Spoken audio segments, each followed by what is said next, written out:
Hi, you're right, Miss Smart here. I'm going to speak to you a bit about the Cambridge National Sports Studies course, which will be compulsory for you guys come September, going into year 9.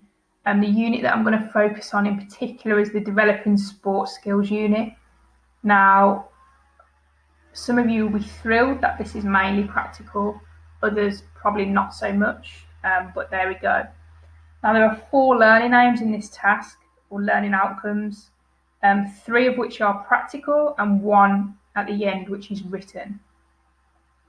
LO1 and LO2 focus on you being able to participate in 2 different sports. Now, 1 sport will be a team sport, likely to be basketball, and 1 sport will be an individual sport, which is likely to be badminton or table tennis. You'll just need to participate in these, demonstrate skills and techniques and tactics, and obviously show knowledge of the rules. LO3 is an officiating task. So in 1 sport, you'll be required to officiate.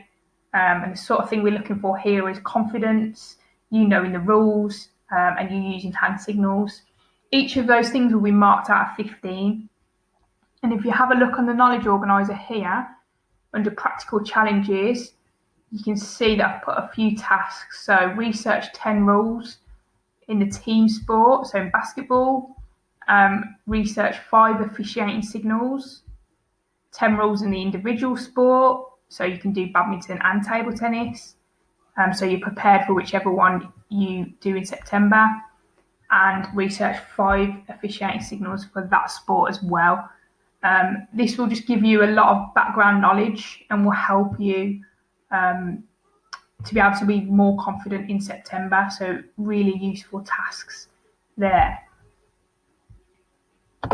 LO4 then is the written task. Now you'll need to know about different types of skill. Let me just move my lovely picture up here.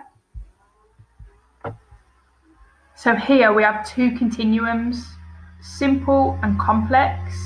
So an example of a simple skill I've given you there is a jumping netball. It's quite basic, okay, it doesn't require a lot of concentration. I'm sure everybody can jump.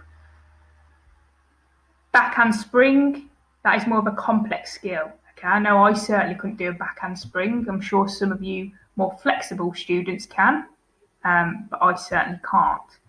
Then you've got open and you've got closed. Okay, so anything here in black and bold is a key term. Quiz yourself on the key terms. Get your parents or whoever's at home to quiz you as well. You need to know what each of those mean. Okay, and once you've done that, you then need to know about different types of practice. So we're looking at this red section up here. Again, all these are key terms that you need to know. Quiz yourself, make sure you can define them.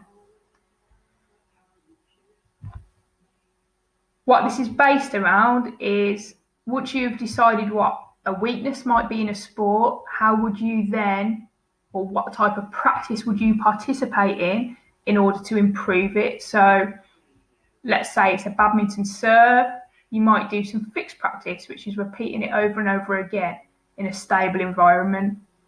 Okay, if it's something like this backhand spring down here, it might be part practice. Do you break down the skill?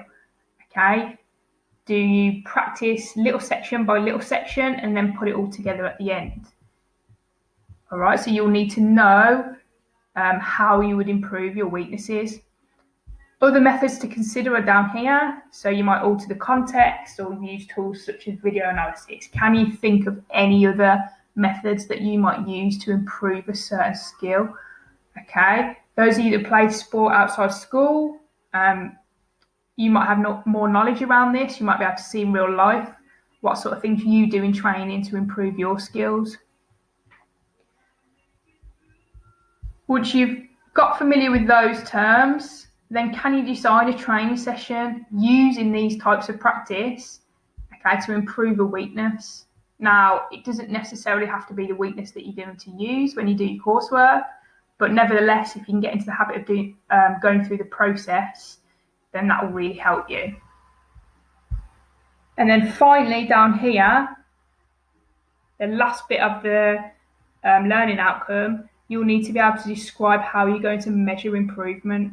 All right, so how are you going to know that if you do one of these practices, that is going to improve the skill that you've chosen? So I've given you some examples. You might want to look into those. Okay, and then your challenge is to think about how would you measure your improvement in your weakness using one or two or three of these methods, or any methods of your own. Okay, hopefully that will make sense. Any questions that you have, you can direct them to the PE email inbox, and we'll get back to you as soon as we can. But do give it a go. Do get yourself ahead. Okay, it's quite an exciting unit for those of you that are PE lovers as such. All right, so yeah, enjoy. Thanks, guys.